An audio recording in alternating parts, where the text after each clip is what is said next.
production, Robin Schulz, et c'était l'extrait Sugar. Et je suis persuadé que les gars en voiture de drift, ils peuvent mettre cette musique dans les écouteurs. Ah bah ça c'est sûr, les 24 et 25 octobre, ça va sentir la gomme. Ça va sentir la gomme cramée sur le circuit de Nogaro parce qu'il va y avoir du dérap. C'est le principe du drift. C'est que on fait glisser la bagnole dans les virages et on maîtrise la glisse. Du coup, on y laisse la gomme quand même un petit peu au passage. Et c'est la fin du championnat de France qui va se dérouler à Nogaro les 24 et 25 prochains. Ouais, voilà. Donc, pour en parler, qui c'est qui est avec nous par téléphone ? Jérôme Bassia.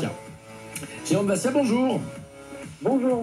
Vous êtes vous-même pilote professionnel de drift. Comment on choisit cette discipline? Comment on devient pilote de drift? Alors, il y a plusieurs cursus. Il y en a qui découvrent le sport automobile directement par le drift. Pour ma part, je viens d'un cursus un peu plus classique par les circuits, ce que l'on appelle le grip, les courses comme vous connaissez par exemple la Formule 1 ou le GT Tour.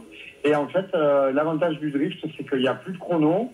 On se met une pression différemment, c'est plus artistique, c'est plus fun. Au final, on se prend moins la tête et on s'amuse plus. Donc, vive le drift. Ah d'abord, il n'y a pas de chrono, ça je ne savais pas. Je pensais qu'on était jugé bien sûr sur le style et la façon qu'on a de passer le virage, mais je pensais qu'il fallait quand même boucler les tours, en faisant la course, quoi, non? Non, pas du tout. En fait, les pilotes se lancent au maximum 2 par 2. Il n'y a pas de peloton comme on pourrait le voir d'habitude aux courses de Pâques à Nogaro avec 30 voitures au départ. Ils sont seulement 2 par 2 au maximum et c'est le principe de la battle. Une manche allée, il y en a un qui est leader. La manche retour, on inverse les positions. Celui qui était leader passe le suiveur et inversement. Et du coup, ils doivent montrer aux juges qu'ils sont capables de suivre une ligne idéale en passant le plus près possible de certains repères. Le tout, malgré tout, avec le maximum de vitesse et le maximum d'angle de dérapage, tout étant le plus près possible du gars qui est devant. C'est vraiment une discipline très technique, très difficile. C'est spectaculaire, mais bon, faut beaucoup d'entraînement pour y arriver. Ça a été hyper popularisé par Fast and Furious 1, 2, 3, 4, 5, 6, 7. Hein?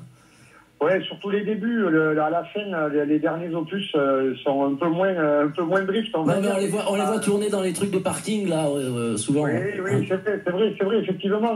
Ça nous a aidé. Il y a aussi Ken Block, même si c'est pas du drift, qui a fait une grosse publicité pour les voitures qui dérapent, on va dire. Ça s'est démocratisé. Ce n'est plus tabou. On a le droit de faire des dérapages. C'est un sport, c'est fédéral et c'est international, c'est mondial. Alors pour faire des dérapes quand même comme ça, il faut avoir de sacrés pneus, non? Un train de pneus, c'est une course, c'est ça? Alors pas tout à fait. C'est-à-dire que pour la finale de Nogaro, par exemple, j'ai pu faire les tests il y a une quinzaine de jours sur le tracé qui est proposé par le circuit de Nogaro. Et bien quand on fait 3 passages, les pneus sont à changer. 3 tours, voilà. Merci, au revoir. Oui, alors c'est même pas 3 tours en fait. Les parcours de drift, c'est un enchaînement de 3-4 virages. Nogaro va proposer le tracé le plus long de l'année, mais on ne fait pas le tour complet du circuit pour les amateurs de sport auto qui connaissent le circuit de Nogaro. On ne fera pas le tour complet, on utilise seulement la partie qui s'appelle Copen. Et 3 passages, les pneus sont à changer. Par contre, il y a des pneus de série, on n'a pas de pneus compétition. David? Oui, dans ces championnats de France, il y a plusieurs catégories où on peut participer à un championnat de France de drift avec un petit véhicule, un gros, tout le monde part sur le même pied. Alors, c'est une bonne question. Effectivement, on a voulu, pour démocratiser encore un peu plus la discipline, créer il y a quelques années la catégorie loisirs. Concrètement, vous ne savez pas quoi faire le 24-25 octobre. Vous avez une voiture propulsion, ce sont les roues arrière qui sont motrices.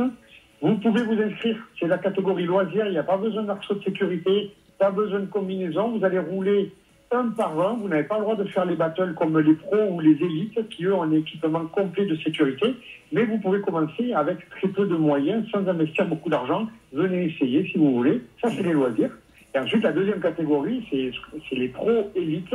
Là, ce sont des voitures qui sont vraiment préparées pour la compétition, avec tous les éléments de sécurité. On a des voitures on va dire de 250 à 800 chevaux. Et on est bon? Pardon? Et on est bon? Je dis nous, la France, nous. Est-ce qu'on conduit bien?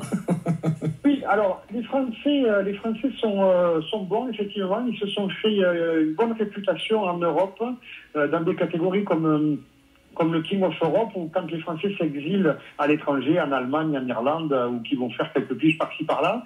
Par contre, il n'y a pas encore de vrais championnats du monde parce que le drift est un sport jeune qui n'est pas très riche et il n'y a pas, comme en Formule 1 ou en WRC, en rallye, un championnat international qui va sur tous les continents avec des pilotes qui sont capables de payer ses déplacements. Donc il n'y a pas vraiment de confrontation encore entre les pays. Jean-Claude Desfarges. Ouais, je voulais poser une question. Est-ce que tous les pilotes ont les mêmes pneus, la même marque de pneus ou les mêmes caractéristiques de pneus? Pour l'instant, c'est libre. La seule contrainte réglementaire qui est imposée dans le règlement, c'est d'avoir un pneu qui est homologué pour la route. Donc, c'est technique. Il suffit de regarder sur le flanc du pneumatique. Vous avez sur votre voiture, vous aussi, un petit E pour Europe ou un code DOT, c'est pour le marché américain. Et ce pneu de tourisme, vous pouvez le choisir pour venir participer à une manche. Alors après, peu importe la marque, peu importe la largeur du pneu, le tout, c'est qu'il soit homologué route. C'est pour mieux maîtriser les coûts. C'est que ça coûte moins cher un pneu homologué pour la route qu'un pneu compétition. Et est-ce qu'on met plutôt un pneu neige, un pneu route? Qu'est-ce qu'on met? C'est mieux quoi? Alors, il y a quelques années, on utilisait des pneus qui n'avaient pas beaucoup d'adhérence parce qu'on faisait déraper la voiture avec la mauvaise qualité du pneu. Maintenant, on atteint le haut niveau. En France, aussi comme à l'international, on veut des pneus qui adhèrent de plus en plus parce que le drift se pratique malgré tout de plus en plus vite. Si j'ai un pneu qui me permet d'aller à 120 km/h en dérapage, alors que vous, avec votre pneu premier prix, vous ne pouvez pas dépasser les 80, forcément, je vais vous battre, je vais vous éliminer. Donc, du coup, les pilotes essaient de trouver des pneus avec des gommes tendres, plutôt larges, pour avoir le maximum d'adhérence. Mais c'est un compromis à trouver avec le poids de la voiture et la puissance du moteur. Si vous mettez un gros pneu et que vous n'avez pas de chevaux, jamais vous allez déraper. Et vous n'utilisez pas les slicks, les pneus lisses? Interdit, pneu compétition. D'accord. Jérôme, pour les drifts, oui. C'est dangereux. Là, on parlait de l'accident en Formule 1 de Romain Grosjean. On voit que la Formule 1, ça reste très dangereux. Le drift, ça n'a pas super bonne réputation, mais est-ce que c'est dangereux comme sport? Alors, ça n'a pas bonne réputation, parce que ça n'avait pas bonne réputation. Je mets ça au passé parce que les choses ont bien changé depuis quelques années. Le drift se pratiquait et né en fait dans les montagnes japonaises. C'était totalement illégal, c'était pratiqué sur route ouverte. Donc forcément mauvaise réputation parce que c'était des bad boys qui faisaient ça. C'était dangereux, dès qu'ils sortaient de la route, c'était des falaises, des rochers, il y avait des accidents.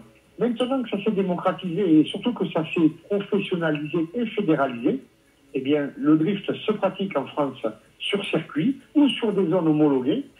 Clairement, les pilotes font des têtes à queue, vont dans des bacs à gravier, peuvent toucher une pile de pneus, mais par chance, en France, je ne connais pas de blessés graves, et encore moins de décès sur une course de drift, ni en Europe d'ailleurs. Donc, je pense que c'est l'un des sports les moins dangereux dans le sport automobile, parce que les pilotes évoluent seulement 2 par 2.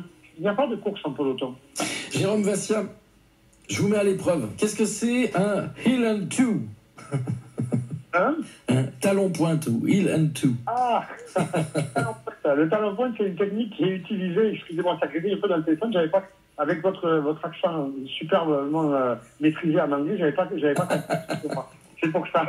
Alors, le talon pointe, c'est une technique qui est utilisée par le pilote pour rétrograder, c'est pour mettre le moteur au bon régime et qu'il n'y ait pas de blocage de boîte lors du rétrogradage.